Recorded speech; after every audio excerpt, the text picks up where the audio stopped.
नमस्कार दोस्तों, welcome to my YouTube channel Nancy Success Classes. दोस्तों, आज मैं आप सभी लोगों को हिस्ट्री में महमूद गजनवी के बारे में बताऊंगी। आज का हमारा टॉपिक है महमूद गजनवी। तो देखिए दोस्तों, महमूद गजनवी ने 998 से 1030 ईस्वी तक शासन किया। महमूद गजनवी 998 ईस्वी से 1030 ईस्वी तक भारत पर शासन किया था। अब दोस्तों, हम महमूद गजनवी के बारे में जानेंगे कि वह कितनी वर्ष की आयु में गद्दी पर बैठा और भारत पर कितनी बार आक्रमण किया और उसका सबसे प्रसिद्ध युद्ध कब था और उसकी मृत्यु कब हुई थी। तो देखिए दोस्तों, महमूद गजनवी 998 ईस्वी से 1030 ईस्वी तक भारत में शासन किया था और महमूद गजनवी 27 वर्ष की आयु में गद्दी पर बैठा था।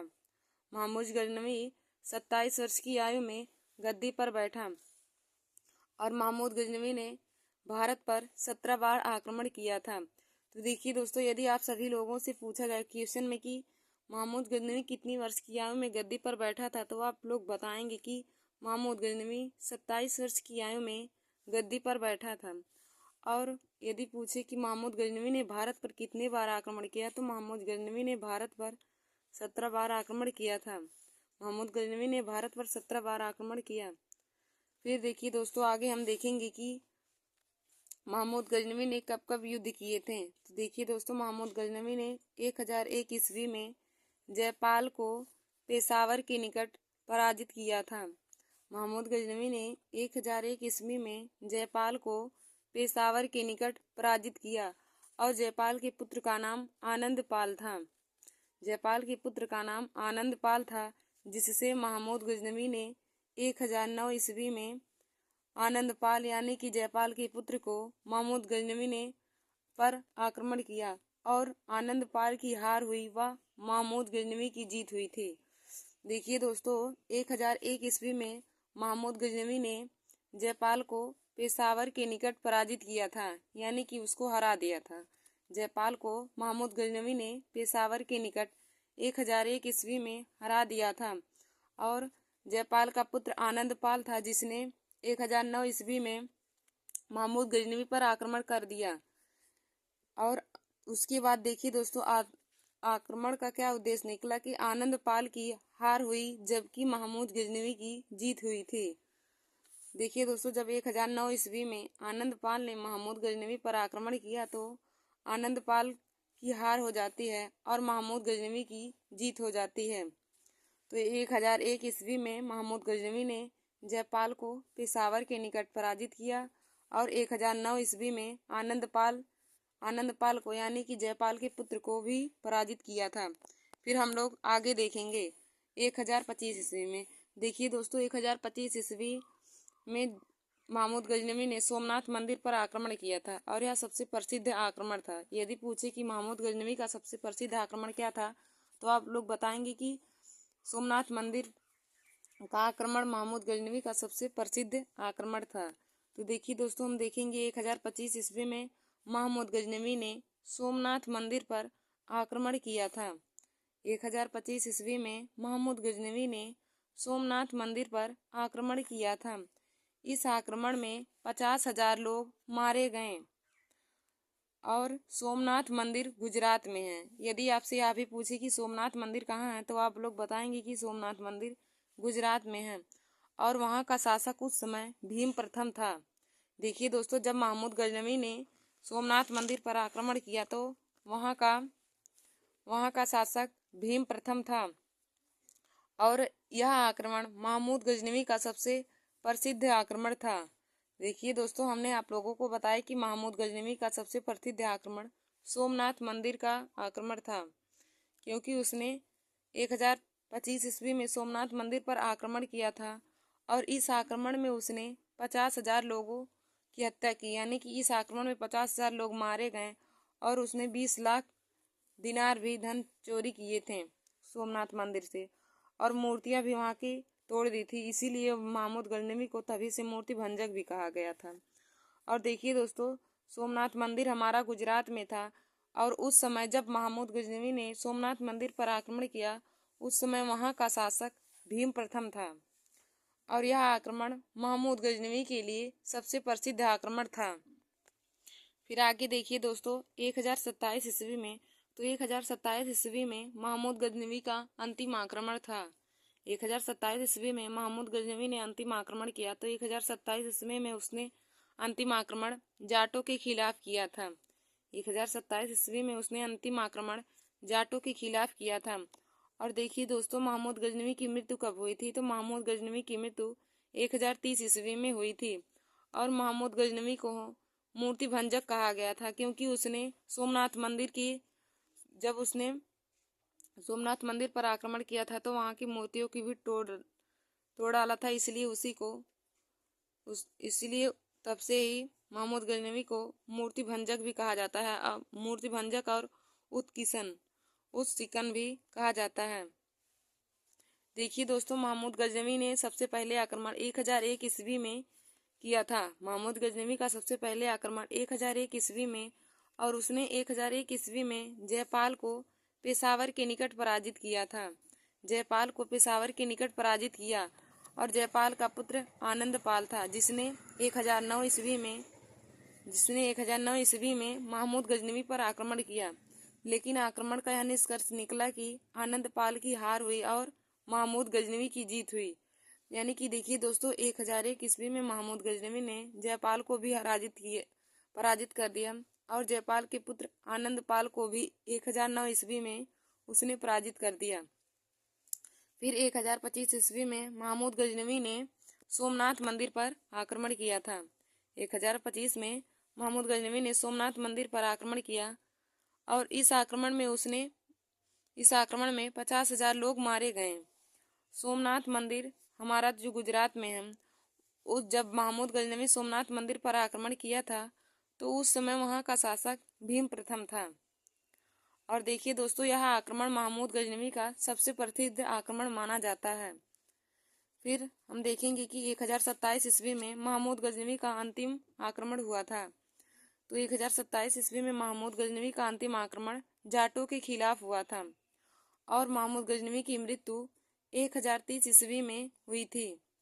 यदि पूछे कि महमूद गजनवी का मृत्यु कब हुआ था, तो उसका मृत्यु 1030 ईस्वी में हुआ था। और महमूद गजनवी के देखिए दोस्तों, यदि पूछा जाए महमूद गजनवी को किस नाम से जाना जाता है, तो महमूद गजनवी को मूर्ति भंजक तथा उत्सिकन के नाम से भी जाना जाता है।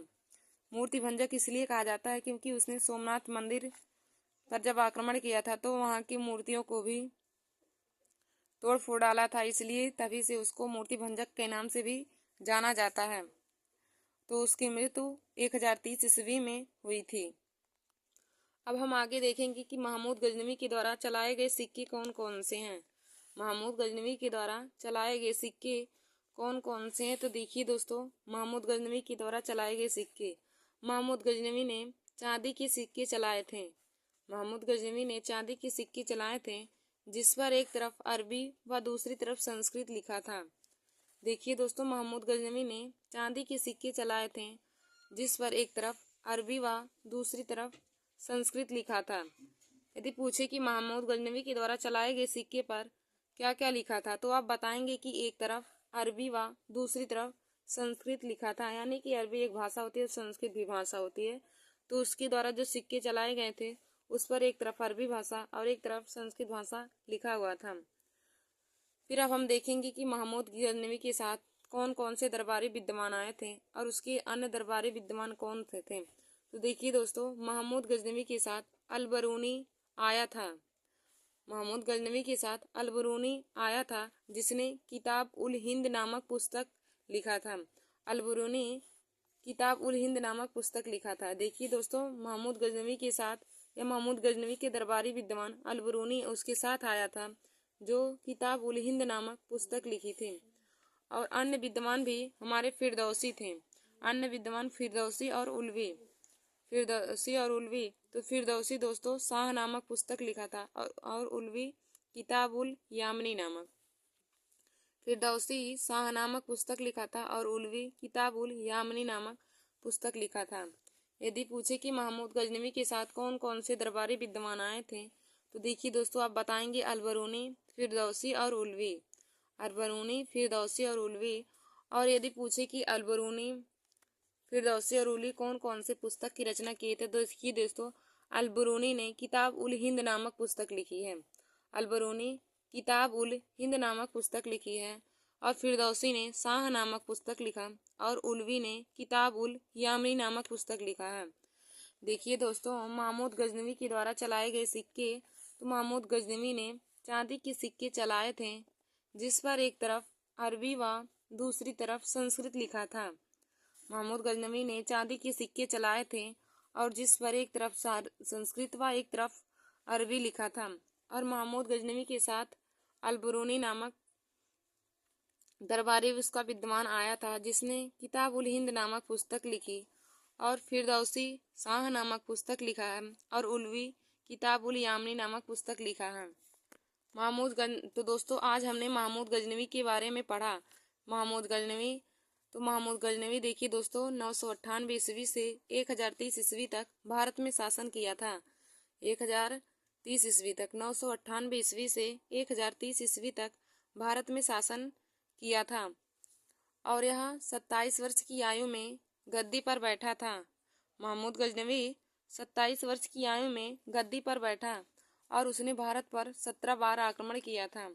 दोस्तों, यह बहुत ही इम्पोर्टेंट क्वेश्चन है, पूछा जाता है हर कंपटीशन की परीक्षा में कि महमूद गजनवी ने भारत पर कितनी बार आक्रमण किया। तो आप लोग जान लीजिए कि महमूद गजनवी ने भारत पर 17 बार आक्रमण किया है। और महमूद गजनवी ने 1001 ईस्वी में जयपाल को पेशावर के निकट पराजित किया था। 1001 में जयपाल को पेशावर के निकट पराजित किया और जयपाल के पुत्र आनंदपाल को 1009 ईस्वी में पराजित किया था। फिर दोस्तों, 1025 ईस्वी में महमूद गजनवी ने सोमनाथ मंदिर पर आक्रमण किया। 1025 में महमूद गजनवी ने सोमनाथ मंदिर पर आक्रमण किया था। इस आक्रमण में 50,000 लोग मारे गए। सोमनाथ मंदिर गुजरात में है। देखिए दोस्तों, सोमनाथ, यह भी क्वेश्चन बनता है कि सोमनाथ मंदिर कहाँ स्थित है, तो आप लोग जान जाइए कि सोमनाथ मंदिर गुजरात में है और वहाँ का शासक भीम प्रथम था। यानी कि जब महमूद गजनवी ने सोमनाथ मंदिर पर आक्रमण किया था तो उस समय वहाँ का शासक भीम प्रथम था और महमूद गजनवी का यह आक्रमण बहुत ही प्रसिद्ध आक्रमण माना जाता है। सोमनाथ मंदिर पर जो महमूद गजनवी ने आक्रमण किया था वह आक्रमण महमूद गजनवी का सबसे प्रसिद्ध आक्रमण था। और देखिए दोस्तों, आगे 1027 ईस्वी में महमूद गजनवी ने अंतिम आक्रमण किया था। 1027 में महमूद गजनवी ने अंतिम आक्रमण किया, वो भी जाटों के खिलाफ। और 1030 ईस्वी में महमूद गजनवी की मृत्यु हो गई थी। 1030 में महमूद गजनवी की मृत्यु हो गई। अब देखिए दोस्तों, महमूद गजनवी को मूर्ति भंजक कहा जाता है और उत्सिकन भी।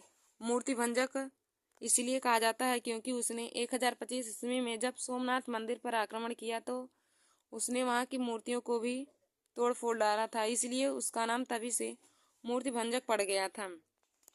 महमूद गजनवी के द्वारा चलाए गए सिक्के, तो महमूद गजनवी ने चांदी के सिक्के चलाए थे। महमूद गजनवी ने चांदी के सिक्के चलाए थे जिस पर एक तरफ अरबी व दूसरी तरफ संस्कृत लिखा था। देखिए दोस्तों, महमूद गजनवी ने चांदी के सिक्के चलाए थे जिस पर एक तरफ अरबी व दूसरी तरफ संस्कृत लिखा था। और महमूद गजनवी के साथ अल-बरूनी आया था। महमूद गजनवी के साथ अल-बरूनी भी भारत में आया था और अल-बरूनी ने किताब उल हिंद नामक पुस्तक लिखी थी। और देखिए दोस्तों, महमूद गजनवी के अन्य दरबारी विद्वान कौन कौन थे, तो महमूद गजनवी के अन्य दरबारी विद्वान फिरदौसी और उलवी थे। तो फिरदौसी ने शाह नामक पुस्तक लिखा था और उलवी किताब उल यामनी नामक पुस्तक लिखा। तो दोस्तों, आज मैंने आप सभी लोगों को महमूद गजनवी के बारे में पूरा बता दिया है। आशा करते हूँ कि आप लोगों को हमारा वीडियो समझ में आया होगा और हमारा वीडियो समझ में आया होगा तो आप सब लोग हमारे चैनल को सब्सक्राइब कर लीजिए और दोस्तों में शेयर करना ना भूलें। धन्यवाद दोस्तों।